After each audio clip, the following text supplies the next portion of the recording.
বেসরকারি prime Asia বিশ্ববিদ্যালয়ের ছাত্র জাহিদুল ইসলাম পারভেজ হত্যাকাণ্ডের ঘটনায় যে দুই ছাত্রীর কথা বারবার উঠে এসেছে, তাদের একজনকে গ্রেপ্তার করেছে পুলিশ। গত ৮ মে রাতে ঢাকার ভাটারা থানার নর্দা এলাকা থেকে ফারিয়া হক টিনা নামে ইউনিভার্সিটি অব স্কলার্সের ইংরেজি বিভাগের ওই শিক্ষার্থীকে গ্রেপ্তার করা হয়। গত ১৯ এপ্রিল বিকেলে পরীক্ষা শেষে বনানীর প্রাইম এশিয়া বিশ্ববিদ্যালয় ক্যাম্পাসের একটি চায়ের দোকানে বন্ধুদের সাথে আড্ডা দিচ্ছিলেন জাহিদুল ইসলাম পারভেজ। এ সময় পাশের দোকানে দুই ছাত্রীকে নিয়ে হাসি ঠাট্টার অভিযোগে ঘটে বিপত্তি। ওই ছাত্রীর প্রেমিকের সঙ্গে এই নিয়ে পারভেজের বাদানুবাদ হয়।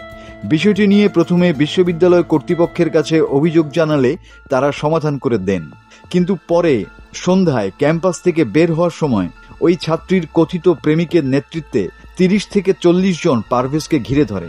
এ সময় ধারালো অস্ত্র দিয়ে তাকে আঘাত করা হয়। গুরুতর আহত অবস্থায় কুর্মিটোলা জেনারেল হাসপাতালে নেওয়া হলে কর্তব্যরত চিকিৎসকরা পারভেজকে মৃত ঘোষণা করেন। ঘটনার পরদিন ২০ এপ্রিল বনানী থানায় মামলা দায়ের করা হয়। মামলায় বিশ্ববিদ্যালয়ের এলএলবি ও ইংরেজি বিভাগের ৩ ছাত্র মাহাথির, মেহরাব ও আবুজর গিফারি সহ ৮ জনকে এজাহার নামীয় আসামি করা হয়।